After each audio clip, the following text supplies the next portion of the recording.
Vous êtes toujours sur Radio Libertaire, l'émission à Racaille, qui fait dans la dentelle, et qui va maintenant consacrer le temps qui lui reste, c'est-à-dire à peu près 1 heure,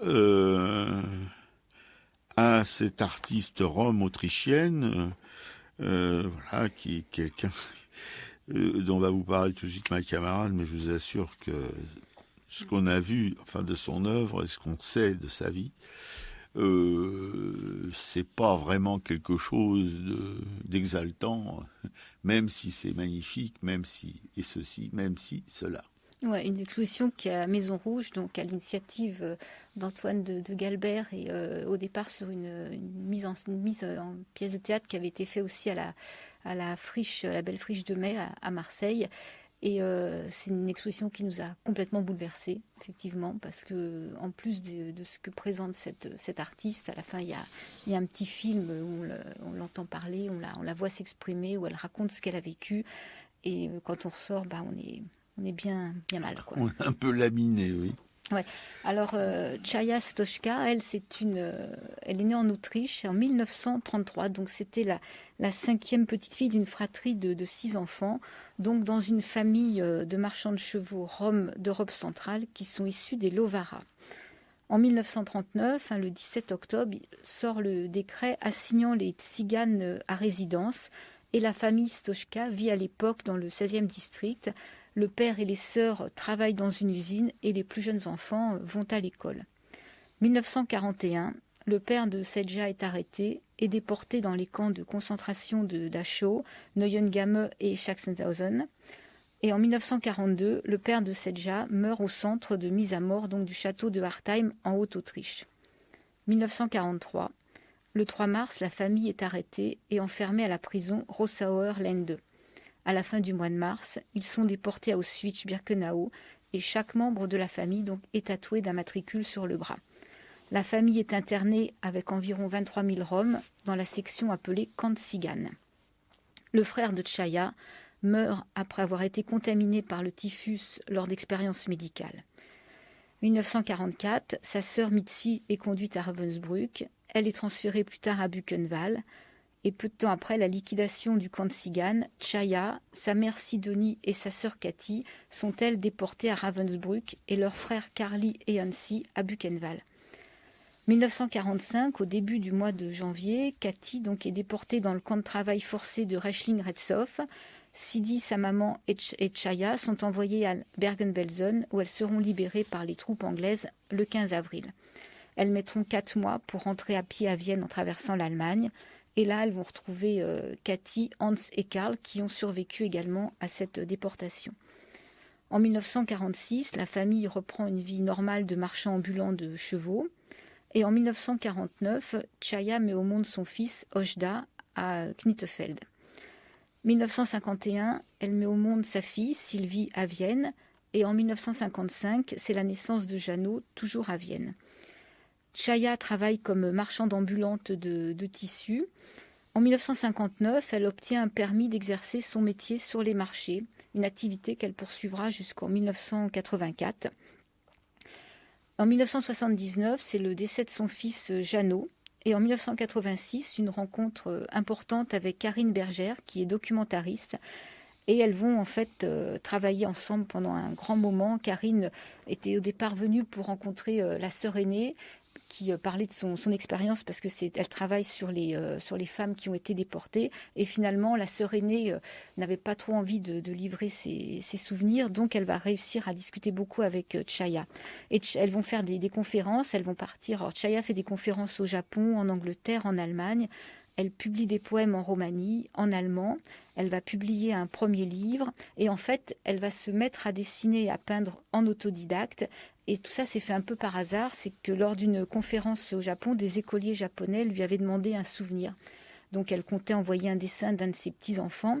Et en fait, ses petits-enfants n'ont pas tellement rechigné à la tâche. Alors, elle l'a faite elle-même. Et là, en fait, elle a fait un grand champ de tournesol. C'est une fleur légendaire chez les tziganes.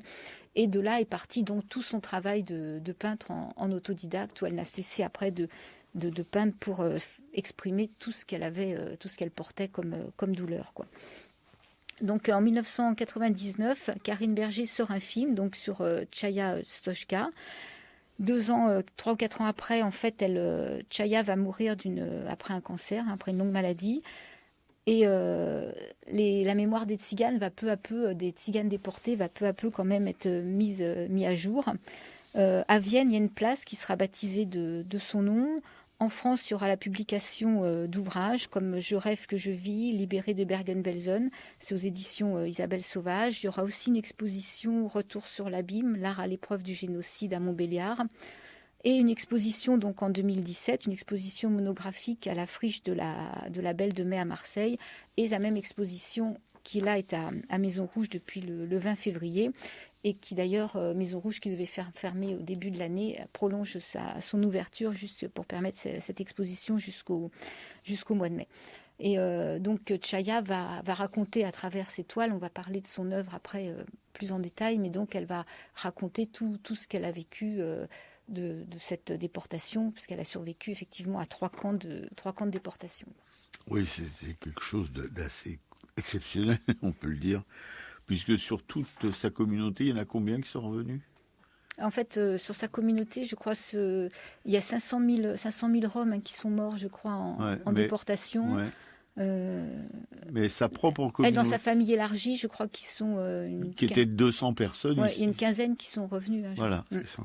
Non, c'est, si vous voulez, bon, évidemment, on parle beaucoup plus souvent de la Shoah que des Tziganes, des Roms, mais c'est aussi un peu la volonté des Roms. Ils refusent systématiquement de parler. C'est dans leur culture. Les Roms ne doivent pas parler avec les gadgets, bon, hein, bref. Non, leur langue, c'est une langue secrète que personne ne doit connaître.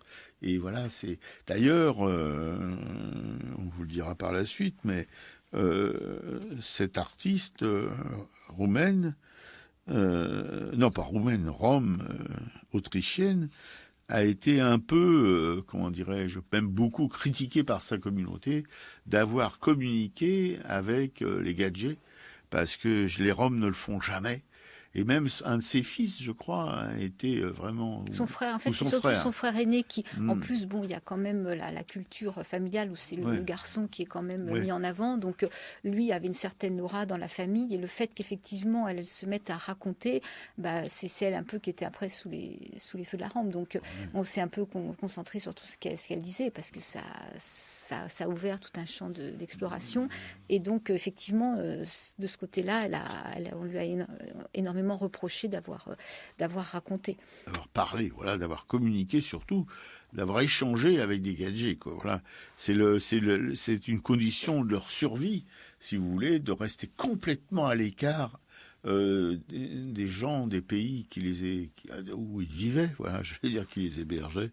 C'est pas vraiment de l'hébergement. Enfin bon, voilà. Non, on apprend vraiment beaucoup de choses dans cette exposition parce que c'est sur justement cette culture rome qui est une vraie culture, une langue qu'ils ont ramené avec eux des Indes il y a environ 1000 ans. Voilà, c'est quand même quelque chose d'assez extraordinaire. Ouais. Et justement, il y a un très bel article de Florence Aubenas qui était sorti lors de l'exposition à la belle friche de Mai, là, et qui raconte, qui s'est entretenu avec, qui raconte un petit peu tout ce qui s'est passé et qui a accompagné apparemment Antoine de Galbert quand il a découvert un peu toute cette mine de tableaux qu'il est allé à Vienne, parce que Chaya vivait à Vienne, mais dans un HLM, on la voit après qui peint, elle peint dans un espace très réduit, sa cuisine, enfin c'est vraiment avec des faibles moyens.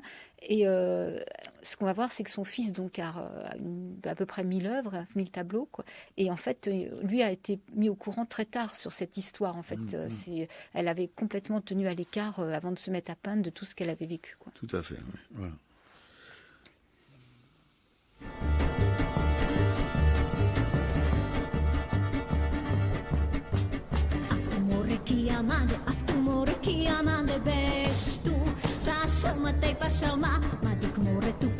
Madik more tu pelate ashtu kiyama ai me tu que more te kelam ai me tu que more kilama me ancora sai mi ricorre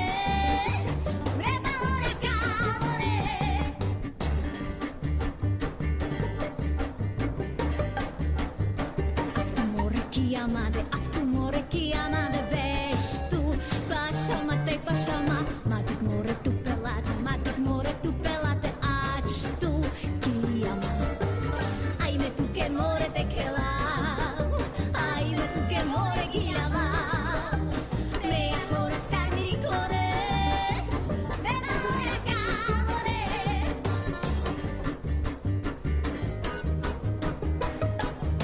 Pensarò, legge salve che lava, sarme che lava giljava vana, che mai tutte pelate.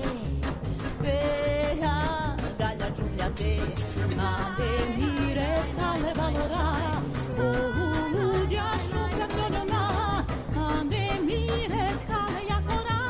Lavo, ti feccia che ignora. Di che sarò, legge salve che lava, sarme che lava giljava vana, che mai tutte pelate.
Voilà, c'était Roman Chago, interprété donc par le groupe de Harry Stochka, qui est son neveu. Voilà, ça reste en famille, encore une fois. C'est typique de cette communauté, complètement atypique. C'est sur Radio Libertaire. De surpris, oh bon. La voix sans Dieu, sans maître et sans publicité, la voix de la Fédération anarchiste, comme disait notre camarade Thierry. Voilà l'émission à Racaille, consacrée aujourd'hui à cet artiste rome exceptionnel, par sa vie et puis par son œuvre aussi, qui est vraiment quelque chose d'assez, comment dire, qui vous frappe la tronche, mais d'une manière assez violente, voilà, dont on va évoquer, ma camarade va évoquer, si vous voulez, avec des textes, la vie et l'œuvre de cette exception. Ouais, vu qu'on va commencer par lire quelques textes. Dans cette exposition, il y a à peu près 130 tableaux. Chaya donc a beaucoup peint et elle a écrit des fois des phrases sur le dos des tableaux, et comme il y a plusieurs livres qui ont été publiés, voilà, j'ai récupéré quelques textes que j'ai envie de faire partager. Donc ce premier est extrait de Je rêve que je vis, point d'interrogation, libéré de Bergen-Belsen. Avant, quand on roulait, les vieux chantaient et racontaient des histoires. Et brusquement, ça a basculé. Rien ne nous était plus permis. On n'avait plus le droit de faire du feu et personne ne te donnait plus rien. On sentait qu'on était devenu indésirable. C'est pour ça qu'on est allé à Vienne, dans la grande ville où mon père avait des amis, des gadgets. Trouver un bidon de lait ou des œufs ou de la farine, c'était pas facile pour la maman. Pour ne pas nous faire remarquer, mon père a transformé la roulotte en une maison de bois. Mais bientôt, un barbelé a été posé tout autour et on n'avait plus le droit de sortir. On vivait tout le temps dans la peur, la perte, les changements. Il fallait toujours être sur le qui-vive pour qu'en cas de rafle, on puisse vite tout ramasser, partir en courant et nous cacher sous un arbre ou dans un tas de feuilles. Et puis, ils ont arrêté mon père et l'ont envoyé à Dachau. Le suivant, c'est un extrait de Auschwitz et mon manteau et autres chants de tziganes. J'aime la pluie, le vent et l'éclair, quand les nuages masquent le ciel et que le vent danse avec le feuillage de l'arbre. La pluie donne aux fleurs la vie et emplit les timbales dans notre campagne. Mais les nuages passent, et du haut du ciel le soleil se prend à rire. La paix revient alors dans les forêts et les étangs. Les fleurs s'étirent au point du jour, puis de nouveau le ciel s'exauce, pareil à des fils d'argent. Il caresse les arbres et les forêts. Il danse, monte et redescend dans le soleil. Le vent le soulève et l'anéantit. Bientôt reviennent la pluie, le tonnerre et l'éclair, et il faut qu'il en soit ainsi de toute éternité.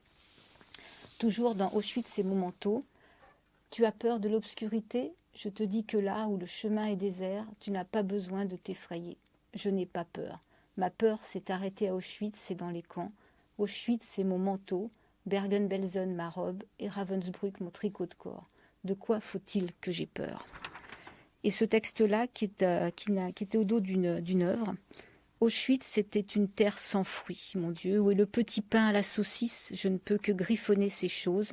Vakar, Sidi, Mitsi, Kati, Karli, Ansi, Tchaya aussi, il n'y avait pas à Auschwitz de petit pain à la saucisse. En fermant les yeux, mère avec ses 6-10 enfants, en ce temps-là, nous étions tellement abandonnés, si seuls. Souvent, notre mère ne savait pas où elle devait nous cacher des uniformes bruns. Tant que ce fut possible, elle se glissa avec nous dans les buissons du parc du Congrès de Vienne, mais rien n'y fit. Auschwitz nous avala. Pourquoi les SS? Qu'est-ce qui a changé aujourd'hui? Hitler, lui aussi, à l'époque, voulait sa guerre. Ouais, non, c'est... Voilà, c'est des textes émouvants, surtout quand on l'entend après qui va raconter les conditions de vie effectivement dans ces camps où l'extermination des tziganes n'a pas été systématique dans tous les camps. Ils avaient des baraquements à part et en fait on les laissait mourir d'épidémies, de faim. Donc elle va raconter de froid, comment ils vont réussir à se nourrir avec tout ce qu'ils pouvaient trouver sur place, hein, comment elles pouvaient rester cachées effectivement pour ne pas avoir froid. Ils allaient dormir avec les morts parce qu'effectivement ça les protégeait du vent. Enfin, oui, puis les morts, ça dégage de la chaleur en se décomposant. Voilà, des morts qui étaient éventrés, qui n'avaient plus de viscères parce qu'ils se nourrissaient avec les viscères des morts. Voilà, aussi. Hein. Mais se faire des couvertures avec des cadavres, il faut quand même... Et elle était toute petite, elle avait 10 ans. Quoi. Voilà. Mais c'est ce qui l'a sauvée, parce qu'autrement elle serait morte de froid. Ouais, elle raconte effectivement que quand il y avait des morts qui étaient placés, qui des fois avaient même encore des pulls verts, la maman, elle prenait le pull, elle le détricotait et elle faisait des petites balles de laine qu'elle faisait manger à ses enfants. En fait, elle dit, j'ai jamais mangé autant de fils, c'est-à-dire qu'ils se nourrissaient de tout ce qu'ils trouvaient. Ça pouvait être des lanières de cuir, ça pouvait être tout ce qui était, tout ce qu'on pouvait manger. Et ce qui était merveilleux, c'est quand arrivait quand même, c'est au moment du printemps où là, elle découvre de l'herbe sous des baraquements et où elle va se nourrir de toute cette herbe comme d'un sucre. Et oui, il y a toutes ces choses horribles, vraiment horribles, qu'elle doit vivre. Et quand elle en parle, justement, à la fin dans ce petit film, ce sont des extraits. Il y a un grand film dont sont extraits ces passages. Voilà, il faut l'écouter, il faut voir son visage tragique, ravagé. Et elle est toujours au bord des larmes, mais elle se contient, elle prend beaucoup sur elle pour pas s'effondrer, voilà.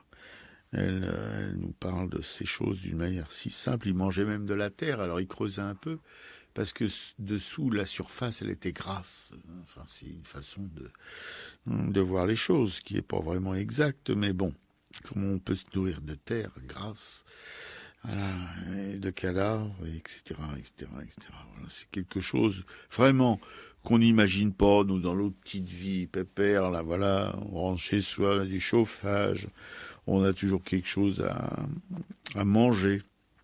C'est pas le cas de tout le monde en France, mais enfin, bon. Il y en a encore quelques-uns qui peuvent se nourrir, mais là, c'est comment ils ont pu survivre à des choses aussi extrêmes, des situations aussi extrêmes, c'est quelque chose d'invraisemblable. Ouais, il y avait une énergie chez elle impressionnante. Enfin, on le sent encore quand on la voit parler, quoi. Et il y a pas on sent pas de haine non plus, parce que je crois qu'elle raconte justement que c'est quand les Alliés sont arrivés que en fait il y a un soldat qui lui propose, parce qu'on avait fait du mal à sa maman, je crois, et donc il lui propose de faire du mal à ce soldat et tout, et en fait elle dit mais non, je peux soldat allemand. Ouais, je peux même pas en fait. Donc c'est impressionnant ce petit bout de gamine là qui a 10-11 ans. Oui, parce qu'il lui donne un revolver pour qu'elle tue le bourreau de sa mère, et elle dit non. C'est pas dans leur culture en même temps, c'est quelque chose qui n'était pas non plus dans la culture des Juifs d'Europe centrale. C'est Dieu qui dispose de notre vie. Nous, on n'a pas à disposer de notre vie. Alors qu'on vienne pas nous raconter des salades sur ces Juifs qui étaient vraiment des pleutres, etc., etc. Pas du tout. Ils avaient, si vous voulez, deux, comment on peut dire ça, deux absolus, enfin, qu'il fallait pas, une espèce de chose qu'il fallait pas. Donc, on ne pouvait pas s'affranchir. C'était la voix de Dieu qui vous donne la vie et qui vous la reprend. Et c'est, si vous voulez, que on retournera à Jérusalem lorsque le Messie viendra, parce que voilà, toutes ces choses-là, si vous voulez, c'est pas innocent. Pourquoi il y a eu un tel massacre de Juifs d'Europe centrale? Pourquoi il y a eu un tel massacre de Rome? Parce que ce sont des communautés qui sont sans haine, qui sont sans violence, qui sont une violence normale, mais pas voilà. Face à des fanatiques sanguinaires comme les nazis, qu'est-ce que vous voulez? Ils étaient absolument sans défense. Voilà. Ouais, elle raconte, je sais plus dans quel camp, quoi. Il fallait qu'elle fasse rouler les morts sur leur lit. Là, ouais. Donc son travail, c'était effectivement d'aller les faire sortir. Donc elle était toute petite, elle les faisait rouler, elle les faisait descendre. Voilà, et là, il y avait le soldat allemand qui était là à regarder son travail, quoi. Oui, et puis cette histoire aussi de comment dirais-je, de pullover et de vêtements qu'il prenait au cadavre. Bon, sa maman, effectivement, elle pouvait détricoter pour faire des pelotes de laine qui seront après leur nourriture, mais il y a aussi le fait que comme il couchait sur la terre, il couchait sur la dure, il n'y avait pas de matelas, il n'y avait pas de choses comme ça, eh bien ça usait les vêtements très vite. Donc il fallait sans cesse qu'ils puissent renouveler leur garde-robe, si on peut dire ça comme ça, voilà. Donc il y avait une nécessité de détrousser les cadavres pour pouvoir aussi s'habiller. Ouais, parce qu'apparemment les baraquements étaient elle disait qu'il y avait des grands clous partout dans les baraquements, donc c'était quasiment impossible de dormir à l'intérieur. Tout à fait, parce que les toits étaient troués, enfin il pleuvait à l'extérieur comme à l'intérieur comme à l'extérieur plutôt. Bon, voilà, c'était vraiment des conditions abominables. Et alors ils les ont pas gazés, ils les ont pas brûlés, mais ils les ont laissés crever tout doucement comme ça dans des conditions particulièrement atroces. Ouais, c'est ça. Elle dit qu'en fait les balles coûtaient trop cher, le cyclone B coûtait trop cher aussi, donc on les laissait se mourir. Voilà, tout à fait.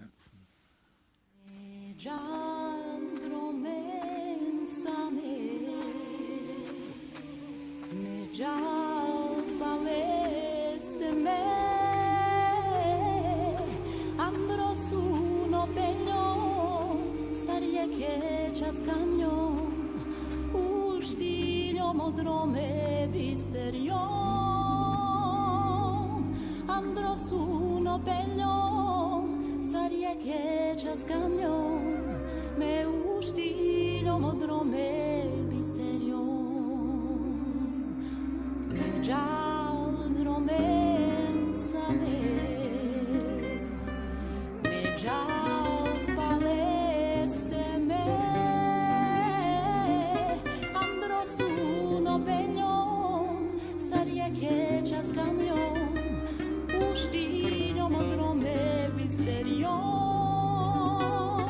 Andrò su uno per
Voilà, c'était Tchav Dromenko par toujours le groupe de Aristochka. Oui, c'est toujours, évidemment, sur Radio Libertaire. C'est toujours l'émission Arrakai. Et c'est toujours cette artiste roumaine magnifique dont l'œuvre une partie de l'œuvre, une toute petite partie de l'œuvre est exposée à la Maison Rouge, et on doit remercier Antoine de Galbert pour cette exposition. Malheureusement, la dernière, à moins qu'il y ait encore un artiste qui vienne perturber cette fin de la Maison Rouge. Nous, on est vraiment pas très heureux de ce qui va arriver à ce lieu qui était devenu quand même assez incontournable. Voilà, avec ce collectionneur mécène aussi improbable, que c'est vraiment quelqu'un de magnifique, quoi, qu'on aurait aimé inviter ici, mais bon, peut-être qu'un jour, on ne sait pas. Voilà. En tout cas, c'est quand même assez extraordinaire qu'on puisse visiter ce lieu.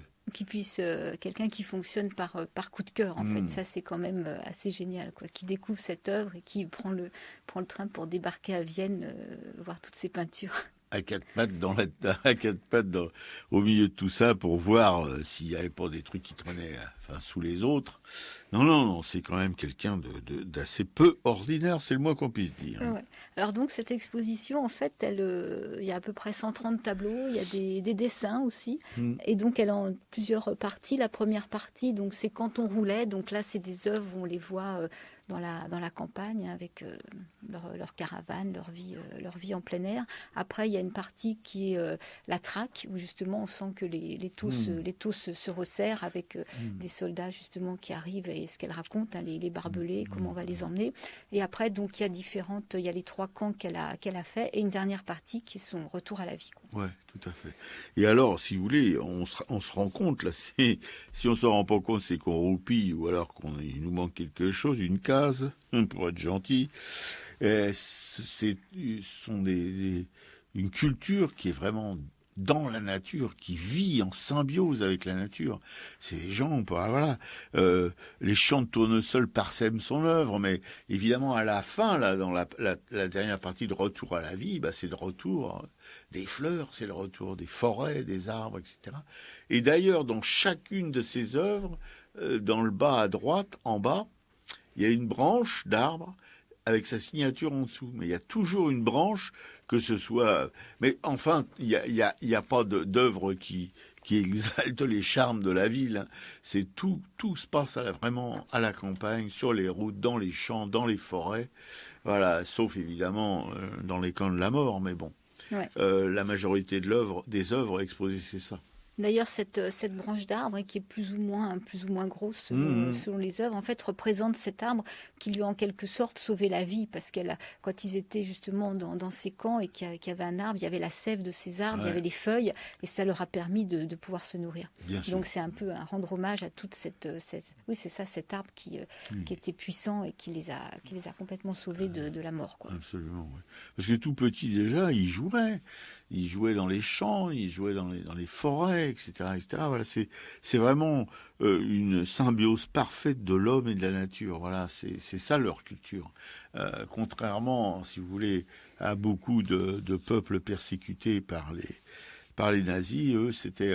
moi, ça me fait penser à une chose de science-fiction. On voit le peuple des arbres ou quelque chose comme ça, c'est-à-dire un peuple qui vit justement, voilà, un peu comme les hippies, avec des fleurs plein la tête, et qui sont des pacifistes et qui sont pas du tout des gens qui vont essayer d'asservir les autres, quoi. Ils ont une telle expérience de l'asservissement eux-mêmes que ça leur vient pas à l'idée de quoi qu'on voit qu'avec, par exemple, les gens de confession juive qui sont en Israël, ils ont ils sont un petit peu sortis de la route de ce point de vue-là. Alors, ce qu'on peut voir aussi régulièrement dans ces œuvres, c'est cet oiseau, c'est toutes ces corneilles qui sont là, qui volent partout. Et en fait, c'est pas du tout macabre justement pour elle. C'est que dans leur culture, en fait, elle dit que les corbeaux c'était des compagnons qui étaient là tout le temps. et qui apparaissaient à la fois comme des animaux d'espoir et de consolation. Et elle disait, j'aime ces animaux, quoi. Et c'est comme des symboles, en fait, des symboles de vie, des messagers de mort aussi, qui transportent les messages des morts. Des morts, oui, bien sûr. Oui, c'est absolument... Les corbeaux, on se doute bien que s'il y avait des monceaux de cadavres, ils étaient pas loin, quoi, parce que c'est leur boulot, en même temps, de nettoyer la terre de ces cadavres, voilà. Ouais.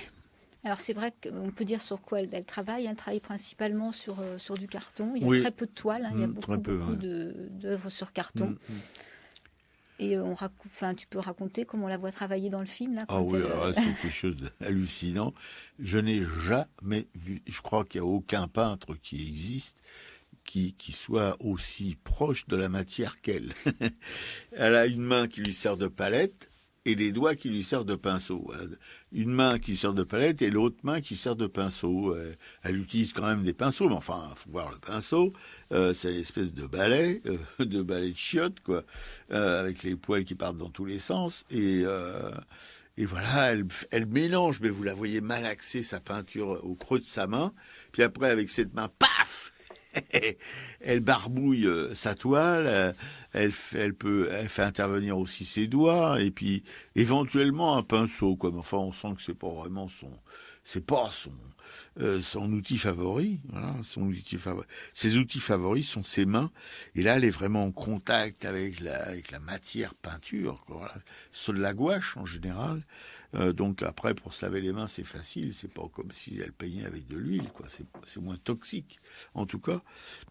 Et donc il y a de la matière aussi. C'est pas des choses avec des frottis délicats de demoiselles de boudoir. Non, c'est costaud, quoi. Voilà. Et arriver à construire des images comme elle en construisait avec ses mains, c'est quand même aussi là quelque chose de vraiment assez peu ordinaire, c'est le moins qu'on puisse en dire. Et voilà, on sent, c'est une espèce d'appétit. Voilà, on a envie de la manger, sa main, tellement tout ça semble assez généreux. Et comme l'a souligné auparavant ma camarade, elle n'était pas très fortunée parce que la plupart du temps, elle donnait ses œuvres, elle les vendait même pas, elle les donnait. Donc le matériel, il fallait quand même l'acheter. Pour ça qu'elle prenait du carton, probablement qu'elle récupérait dans la rue ou des choses comme ça, voilà. Et puis il y avait la gouache, il fallait l'acheter quand même. À part ça, la gouache, c'est pas ce qui coûte le plus cher. Elle prenait pas forcément de la gouache coûteuse. Et il faut la voir comment elle récure ces petits pots où il y a de la gouache ou ces tubes, comment elle presse là-dessus. C'est quand même, on sent que on n'est pas dans le gâchis. Voilà. Ouais, on n'est pas dans le gâchis. Et elle arrive à mettre dans ses peintures, je trouve qu'il y a une énergie incroyable quand on voit les ciels qu'elle fait, même dans les pires situations qu'elle peut décrire. Ce ciel est là, hyper présent, hyper. Il y a de la force, il y a du mouvement, enfin c'est des dégradés de couleurs et toutes ces toiles sont quand même débordantes de couleurs, malgré l'atrocité du sujet, quoi. Oui, de toute façon c'est exubérant, voilà, un peu comme vous avez écouté ces musiques là, et puis un peu comme on a dans la tête des danseuses tziganes, que ce soit flamenco ou peu importe. Mais bon, c'est la vitalité, c'est une espèce d'exaltation de la vie. En permanence dans tout ce qu'elle fait, dans tout ce qu'elle dit aussi, parce qu'elle parle. Il faut voir l'intensité de sa parole, c'est la même chose. Oui, non, c'est quelque... Si vous voulez, on est un peu assommé, nous, quand on est sorti de là, on était raplapla, je veux dire qu'on n'était pas vraiment joyeux. Heureux, si vous voulez, comblé d'avoir rencontré cette femme et cette œuvre, mais quand même sur les genoux, parce que si on est un peu émotif, un peu sensible, nous on l'est peut-être un peu trop parce que on pleure facilement, mais quand on regardait le film, en tout cas, de concert, on chialait. Voilà, parce que elle arrive, si vous voulez, par la parole. Évidemment, on comprenait pas parce qu'elle parlait en allemand. En allemand, oui. Mais évidemment, il y avait un texte en dessous en français qui nous permettait de suivre le propos. Mais il faut voir aussi là, elle est dans l'intensité, elle est dans la vérité, elle est dans les choses. Voilà, ça ressemble à son œuvre. Elle parle comme elle peint. Voilà. avec, comme le dit ma camarade, c'est pas lisse tout ça, c'est chaotique. Et puis une chose que j'ai remarqué qui m'a vraiment bouleversé, c'est qu'elle fait des chants de tournesol, un peu comme enfin, on pourrait dire du Van Gogh, hein, et avec des corbeaux dans le ciel aussi, un peu comme le chant de blé qu'a peint Van Gogh avant d'être exécuté ou de se suicider. On pense plutôt pour on pense plutôt pour le meurtre, nous, que pour le suicide. On n'est pas les seuls. Il y avait un médecin légiste de cette époque-là qui était persuadé qu'il avait été tué, vu l'histoire. Ouais, pas vraiment tué. Après, il y a une autre version où c'est un geste malencontreux, où le coup serait parti et que voilà, il aurait reçu la balle sans vouloir se suicider. Quoi. Non, voilà. Enfin bref, ces chants de tournesol, il y a une vie, une intensité là-dedans. Et puis le ciel avec ces ciels, comme vous l'a expliqué un camarade, des ciels, voilà, des ciels, ils sont signés. C'est elle qui fait des ciels comme ça, et des vols de corbeaux au-dessus de tout ça. Ça fait quand même beaucoup, quoi. Ouais. Alors, quand on la voit travailler chez elle, elle est très pieuse. Et donc, il y a des vierges partout, quoi. Il y a des tas de colliers, de pierres. Enfin, c'est très dense. Hein. C'est un intérieur qui est très riche. Ouais. Et en fait, elle raconte, je ne sais plus si c'est dans l'article de Florence Aubenas ou si c'est dans le film, que même tout ce travail de peinture, enfin d'écriture, elle le faisait en cachette dans la cuisine. La cuisine qui reste un endroit privilégié pour les femmes, ça lui permettait justement de pouvoir travailler. Et les hommes n'entrent pas dans les cuisines. Voilà, les hommes n'entraient pas, donc ça lui permettait de pouvoir écrire et de dissimuler de temps en temps s'il y avait besoin ses papiers. Ouais. Et qu'en fait, elle a été un petit peu à l'école, mais pas longtemps, vu qu'elle a été déportée à 9 ans, et que tout ce qu'elle avait écrit, en fait, la Karine Berger, quand elle a travaillé avec elle, en fait, devait lire très vite et à haute voix, parce que c'était une écriture phonétique, donc elles ont travaillé après ensemble pour remettre ça, en fait, sur le papier. Quoi. D'une manière intelligible, oui, tout à fait, oui, parce qu'elle était donc quasiment analphabète, voilà. Oui, c'est comment dirais-je, une femme qui, une fois que vous avez rencontré son œuvre et écouté sa voix, je pense que vous pourrez pas l'oublier tout de suite. Oui, c'est pas quelque chose de léger, on peut pas dire. Hein. C'est pas fait pour les gens qui aiment surfer qui font la Grèce, qui font les pays, qui font les musées. Non, c'est pas du tout ça. C'est là, vous allez à la rencontre d'une œuvre extrêmement forte que vous ramassez en plein pot dans la figure et dans le cœur aussi, sûrement dans les tripes. Voilà, c'est une œuvre qui vivra, j'espère, en tout cas longtemps. Ouais. Alors, est-ce qu'on pourrait dire qu'elle peint d'une façon naïve ? Est-ce que c'est de la peinture naïve ? Non. C'est plus, pour moi, c'est plus brut que naïf. C'est-à-dire brut dans le sens, parce que la peinture naïve, il y a une notion de gentillesse dans la peinture naïve. Il vient récemment de mourir une grande peintre naïve.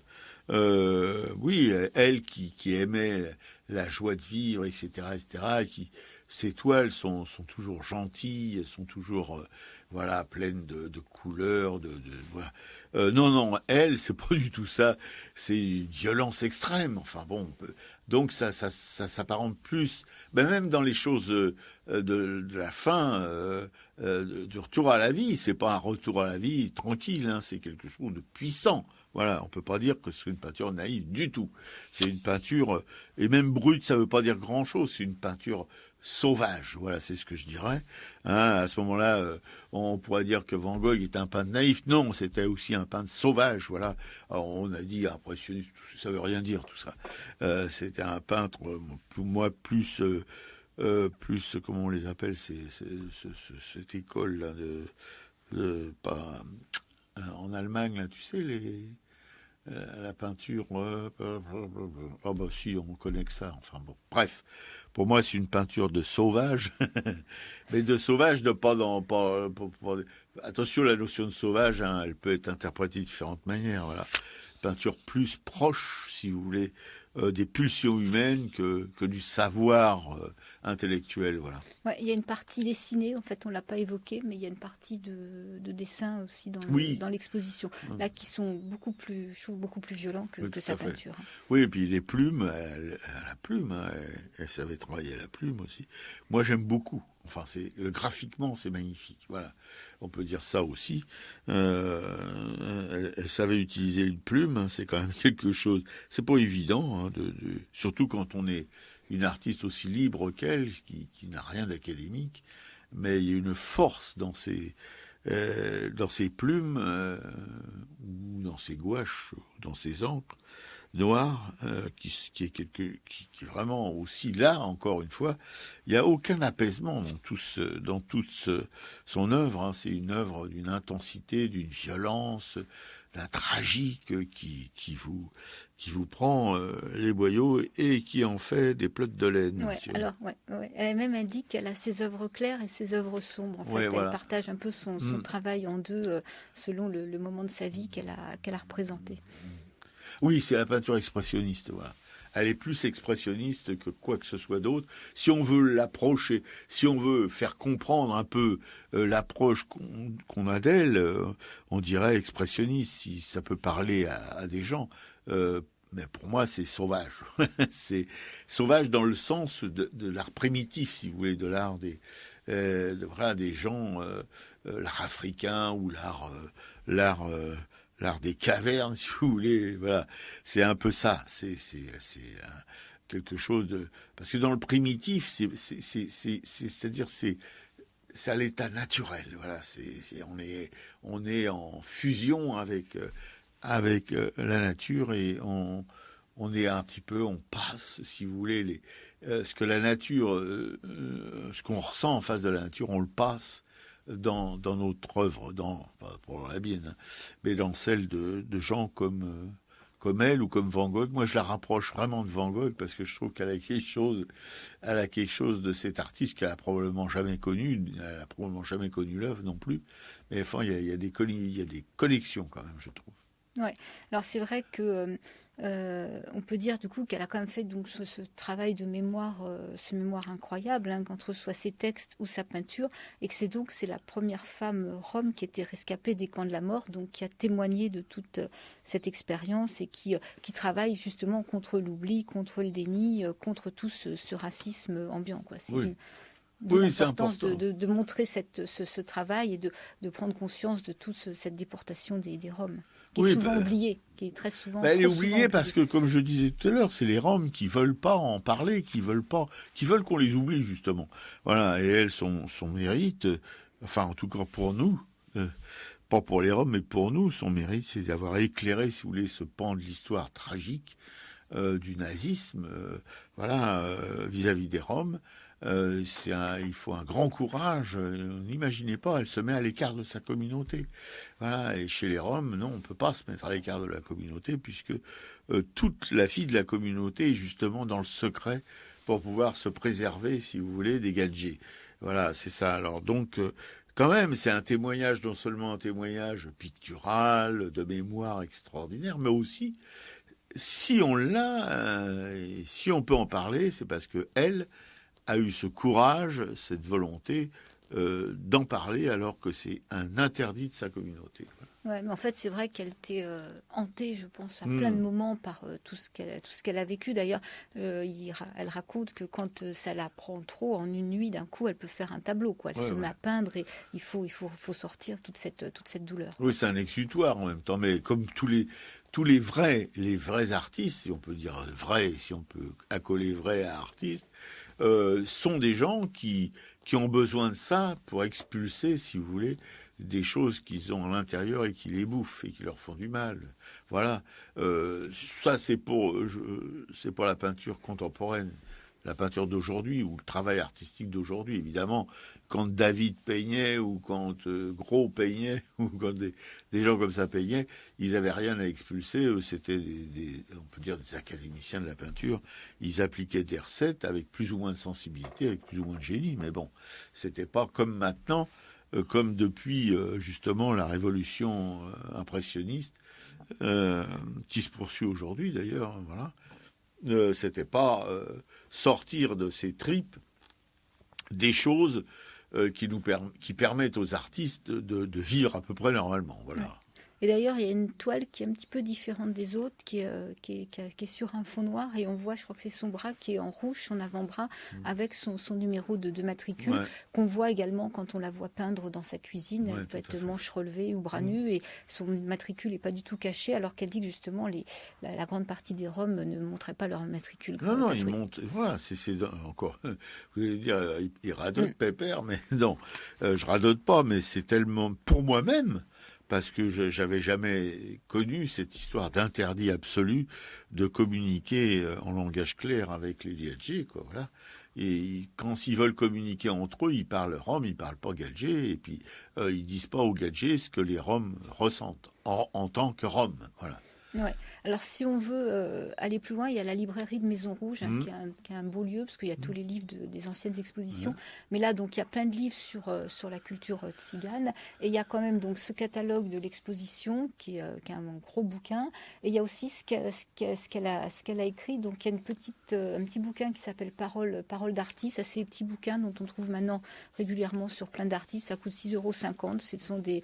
Ce sont des petites phrases. Il y a Auschwitz, c'est mon manteau et autres chants de Cigane. Ça, c'est pareil, c'est un livre de 144 pages. Il y a Nous vivons cachés, donc ça, c'est aux éditions Isabelle Sauvage. Et aux éditions Isabelle Sauvage, il y a également Je rêve que je vis. Donc là, c'est un autre livre à 17 € de 116 pages. Ouais. Et à côté de ça, je finis. Ouais. Oui, il y a pas mal d'événements autour de l'exposition. Donc, il y a le 6 mars, il y a une lecture scénique. Je rêve que je vis, libérée de Bergen-Belsen. Donc là, c'est Xavier Marchand et la compagnie La Nicolacher à la Maison de la Poésie à Paris. Donc le 6 mars à 20h. Il y a au Musée national de l'histoire de l'immigration le 3 avril à 20h et au Mémorial de la Shoah le 17 mai à 19h30. Donc ça, ce sont des lectures scéniques. Il y a des lectures aussi dans les salles d'exposition. Ça sera le 22 mars à 19h à Maison Rouge. Et il y a la projection donc, du film Portrait d'une Romnie, donc le film de Karine Berger. C'est un film de 85 minutes. Ça sera au Mémorial de la Shoah. C'est le 5 avril à 20h.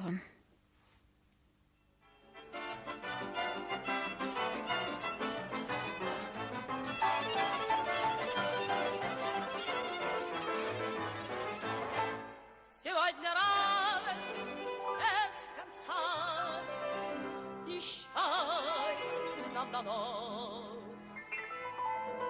Не знает горести сердца, но в жизни все равно. Пойте, цыгане, забуду с вами тоску немую и печаль. Гитары громче, звени струнами разбитой жизни, а мне не жаль. Ури-лари, ури-лари, ури-лари, ари-ла. Ури-лари, ури-лари, ури-лари, ари-ла. Не надо слез напрасно лить, не любит, ну так что? Былой любви уж не вернуть, а счастье вновь найдешь. Пойте, цыгане, забуду с вами тоску немую и печаль.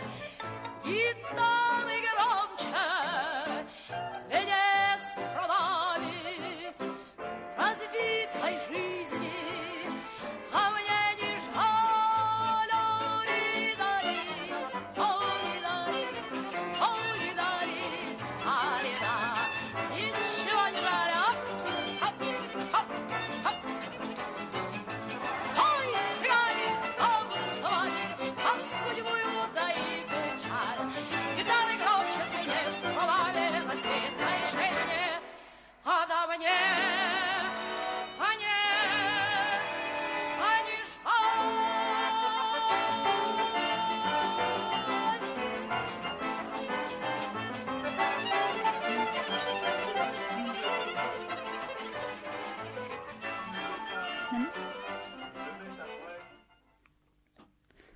Voilà, c'était Chante Tzigane, interprété par Zina Pavlovna. Oui, vous êtes toujours sur Radio Libertaire, vous êtes courageux quand même. Et après tout ce qu'on vient de vous raconter, si vous êtes encore debout, c'est que vraiment vous êtes costaud. Voilà, tout de suite, on va passer aux expos avec mes camarades qui va s'y mettre. Alors, la première exposition, donc Tchaya Stochka, c'est à Maison Rouge. Donc, Maison Rouge, c'est 10 boulevard de la Bastille. C'est du mercredi au dimanche de 11h à 19h avec un nocturne le jeudi à 21h. Et donc, avec toutes les interventions possibles que j'ai racontées tout à l'heure, toutes les manifestations autour de cette exposition. Ça ouvre à 11h. Ça ouvre à 11h, oui.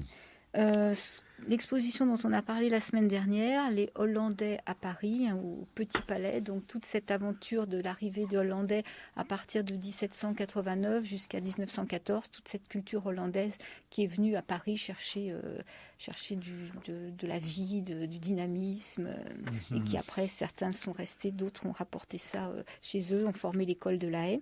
Sauf que moi j'y suis retourné parce que j'en avais zappé, si vous voulez, l'atelier pédagogique, je sais pas, quelque chose comme ça, une salle. Alors, ma camarade me dit, mais il y avait des boîtes de peinture. Voilà, du 18e jusqu'à maintenant, pratiquement. Oh là, j'ai loupé ça. Moi, je suis un fou des boîtes de peinture, des pinceaux, des peintures et tout ça. Donc, j'y retourne tout seul en solo, quoi. Oh là là. La déception à la mesure de mes espoirs. C'était effectivement, il y avait des boîtes de peinture, mais c'était toutes des boîtes, c'était tout identique, et c'était des boîtes d'aujourd'hui, quoi, avec un beau bois blanc, bien sans taches, sans rien. Tous les tubes qu'il y avait dedans, etc., sans taches, sans rien. Voilà, il y avait des pots de pigments parfaits, il y avait tout ce qu'il fallait, mais c'était du nickel, un nickel pompe, voilà, les retraités devaient être contents. Et puis, il y avait juste une palette toute neuve, avec quelques petits plots de couleurs dessus, point. Donc, ma déception a été terrible. Moi, je pensais voir des vieilles boîtes du 17e, du 18e, pardon, etc., pleines de taches de peinture, des vieux pinceaux, des vieilles palettes. Parce que je rappellerai quand même à ces gens-là qu'au XVIIIe siècle, il n'y avait pas de tubes. C'était à la fin du XVIIIe qu'il y a eu des tubes, mais en 1790, par exemple, c'était encore des vessies avec de la couleur dedans, voyez-vous. Mais là, il n'y a pas de vessie avec de la couleur dedans. C'est rien que des tubes. Ouais, du coup, c'était un petit peu trompeur. C'est vrai qu'ils annonçaient de pouvoir, grâce à cette salle pédagogique, comprendre l'évolution des techniques. Enfin, ça faisait plutôt effectivement envie. On avait l'impression d'avoir loupé quelque chose d'important. Voilà, non. Alors, vous traumatisez pas si vous avez zappé, vous avez bien fait. Alors, jusqu'au 3 mars, jusqu'à samedi, on peut toujours aller au salon du Vieux Colombier à la mairie du 6e arrondissement, voir l'exposition des peintres graveurs. C'est leur 72e exposition. Une très, très belle exposition de gravures avec plein de techniques différentes et plein d'œuvres magnifiques. Sauf une graveuse qu'on adore, mais dont là, les deux œuvres étaient quand même... Ça m'a laissé complètement perplexe. Alors, au musée d'art moderne, c'est la rétrospective Jean Fautrier. C'est pareil, une très belle expo qu'on conseille largement dans un musée où on est plutôt tranquille. Pour nous, c'est le musée de Paris le plus accueillant. À la Fondation Custodia, 121 rue de Lille, dans le 7e arrondissement, c'est le paysage sublime. C'est autour de l'artiste Georges Michel. Exposition qu'on ira probablement découvrir cette semaine pour y consacrer notre temps d'émission mardi prochain. Clément Skenvert, un graveur qu'on a reçu dans cette émission, qu'on aime beaucoup, qui a une gravure forte. Mon goût, puis dire. Voilà, expose ses œuvres au Manche-Disque. C'est un restaurant qui est 50 rue de Romainville à Montreuil. Et si vous voulez le rencontrer, il y a un vernissage samedi 3 mars à 17h. Alors, si vous voulez le rencontrer, faut prendre des forces avant. Il fait pas dans la dentelle, notre camarade. Un enthousiasme toujours débordant, oui, quoi. oui, Toujours ça- 10 000 idées à la seconde, des envies continues. Enfin, c'est- Il est contagieux, hein, je vous le dis tout de suite. Alors, si vous êtes dans la déprime, allez-y en courant. Voilà, parce que ça, il va vous remonter le moral. Hein. Voilà. Et alors, il y a je crois que c'est les éditions Galix qui font tout un travail de DVD, qui sortent des DVD sur des graveurs, tant anciens que contemporains. Et il y a une projection, c'est lundi 5 mars à 18h30, c'est au Club de l'Étoile, 14 rue Troyon, donc dans le 17e. C'est la projection du film Hugo da Carpi et la gravure sur bois clair. Donc ça, c'est un film de Bertrand Renaudino et de Gérard Emmanuel da Silva. Et je pense que c'est le dernier DVD qui vient de paraître dans cette collection. Au musée Tavet de la Cour, donc c'est à Pontoise, il y a une lecture-concert mercredi 7 mars à 19h30. Ça coûte 5 €. Ce sont les Fulgurances de Nicolas de Stel. Ouais. Bon. Voilà, et je pense que j'ai fait à peu près le tour de toutes les expositions qu'on avait relevées pour la semaine. Wep. Et le culturel, alors là, vous êtes gâtés aussi, hein, parce que même hier soir, on a vu un film aussi, dont ma camarade va vous parler. C'est d'abord un bouquin, Jonas sous la vie à l'artiste de Camus. Voilà, Jonas sous l'artiste au travail, en fait, c'est le titre, le vrai titre de cette nouvelle d'Albert Camus. Que j'ai acheté parce que lors d'une exposition, il y a toujours plein de petits bouquins. C'est un petit folio à 2 €. Je dis, tiens, Camus, c'est intéressant. Donc, c'est un texte quand même à découvrir, qui est un peu surprenant. On ne reconnaît pas forcément le style de Camus, mais qui va raconter un peu l'histoire d'un artiste qui croit en sa bonne étoile, qui travaille et qui va parler en fait de tout ce qui concerne quand même la création, la passion et comment aussi on peut se retrouver à ne plus créer. Qu'est-ce que l'environnement, les gens qui viennent nous voir, comment gérer un petit peu tout ça, quoi. Gérer le succès aussi, c'est pas évident, voilà. Gérer une famille, donc ça pose je sais pas, il y a quoi, 80 pages, même pas, ça pose quand même toutes ces questions. Et ce qui est intéressant, c'est de voir si on se place d'un point de vue, justement, d'artiste ou d'explications littéraires. Après, sur Internet, j'ai trouvé des explications très sur l'existentialisme, très littéraires, mais en fait, aucune explication ne se plaçant du côté d'un peintre qui crée, voir comment lui, il ressent ce texte-là. Quoi.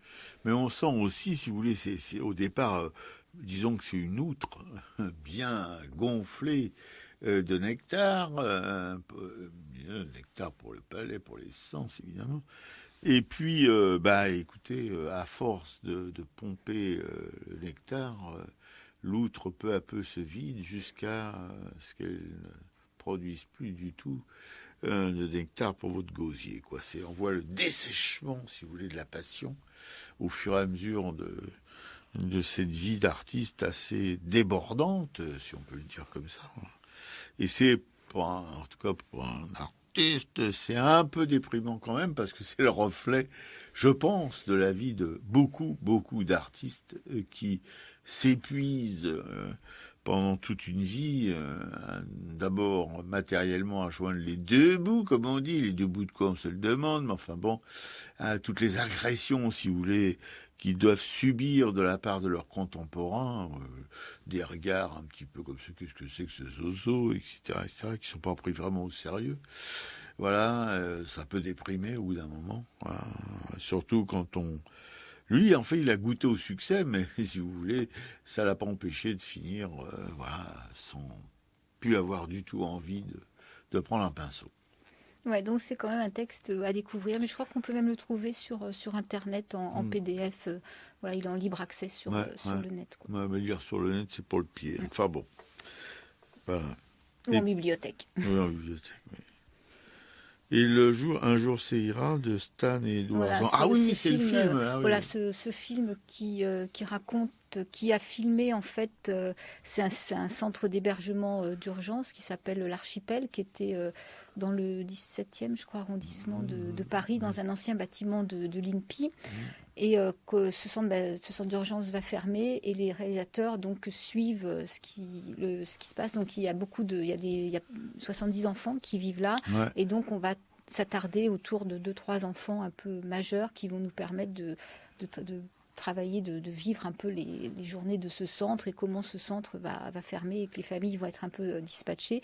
Et donc là, on a un petit garçon qui est un peu mis en avant, qui s'appelle Jibi, qui est assez extraordinaire, qui est né en Italie, qui est sénégalais et qui écrit beaucoup en fait. Et il y a même le journal Libération qui a publié les écrits de certains de ses enfants qui font tout un travail justement par la musique et l'écriture pour surmonter leur traumatisme d'enfants qui vivent de manière aussi précaire, quoi. Oui, alors j'aime bien le surnom qui s'est donné, c'est un Serial serial déménageur. déménageur. Ah, je trouve ça excellent, un serial déménageur, parce qu'évidemment, ce petit garçon, il vit avec sa maman et ils sont dans une précarité. Voilà. Ça n'a pas de cesse, et donc ils déménagent très souvent. Voilà.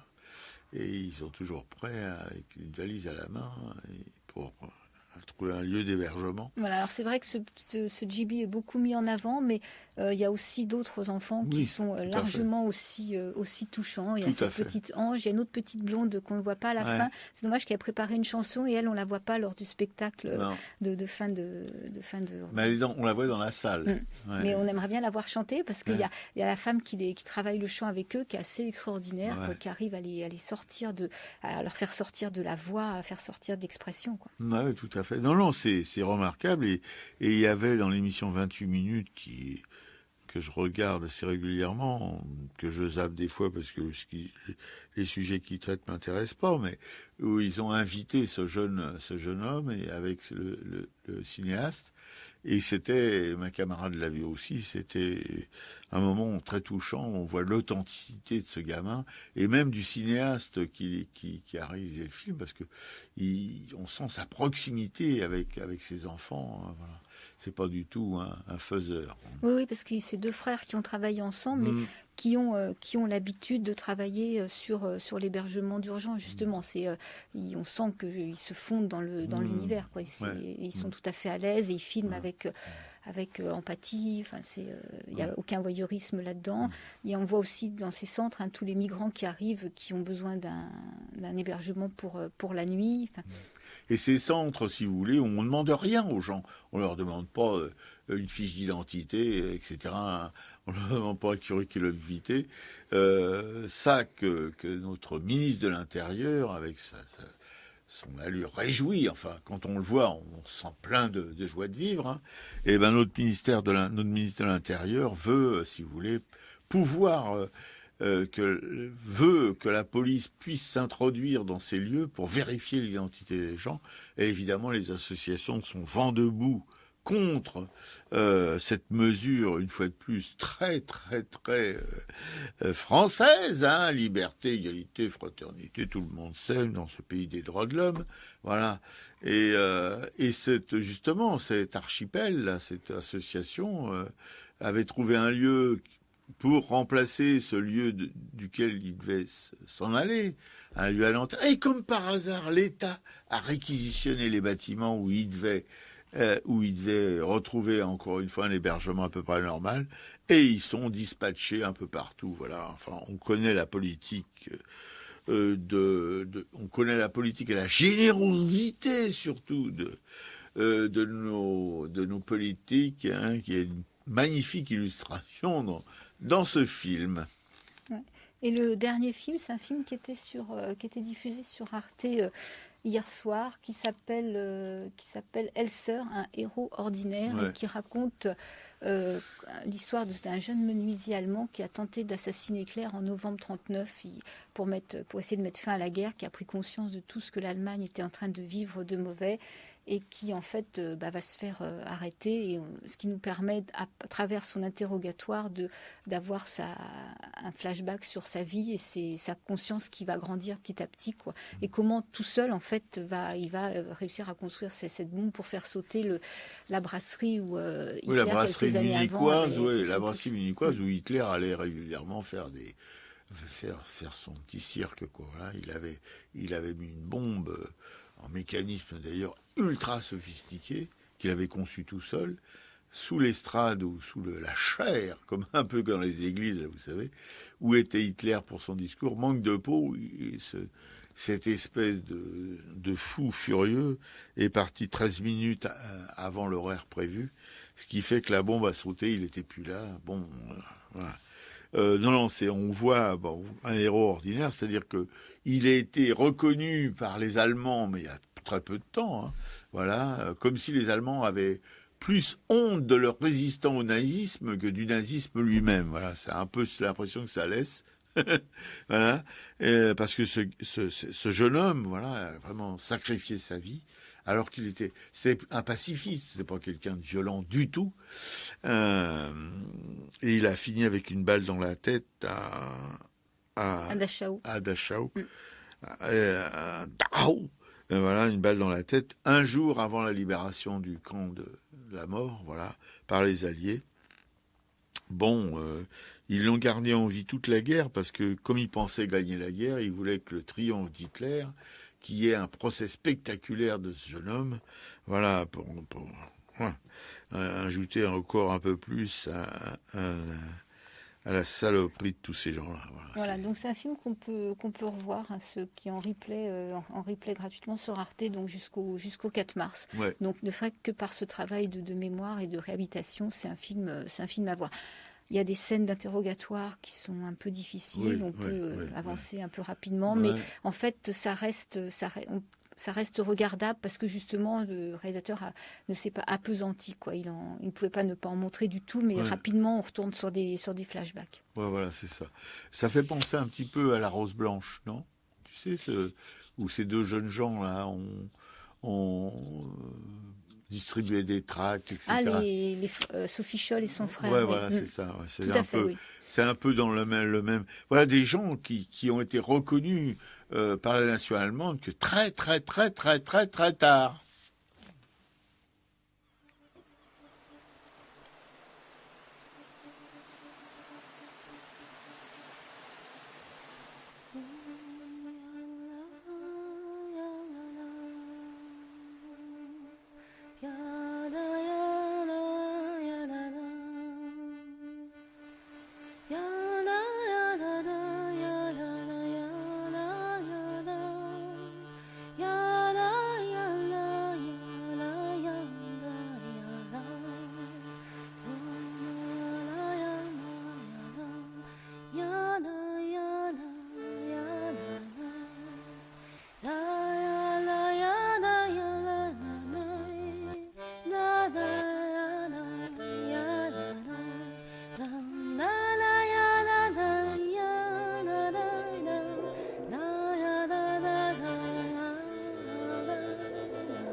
Sans passer les femmes, nous qui n'avons pas d'histoire.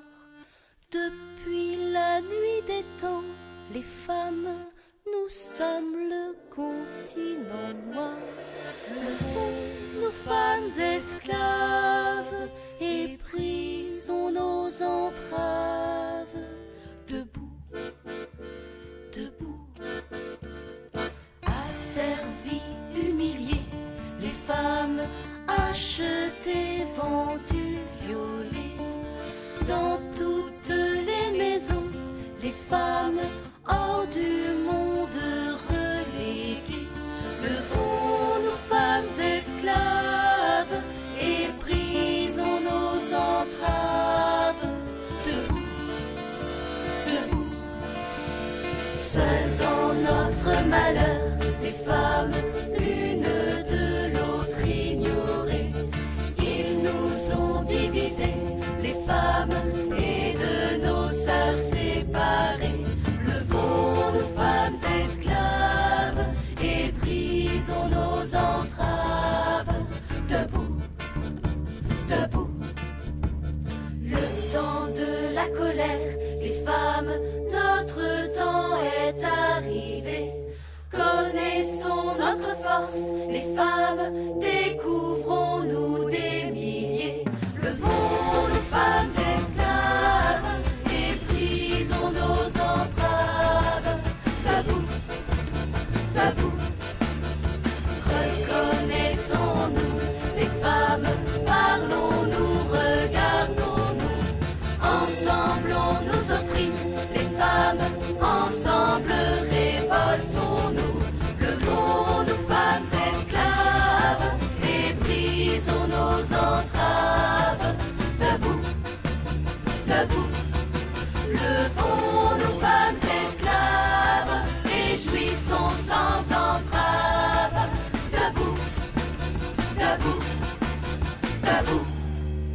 Voilà l'hymne des femmes interprété par la compagnie Jolie Môme.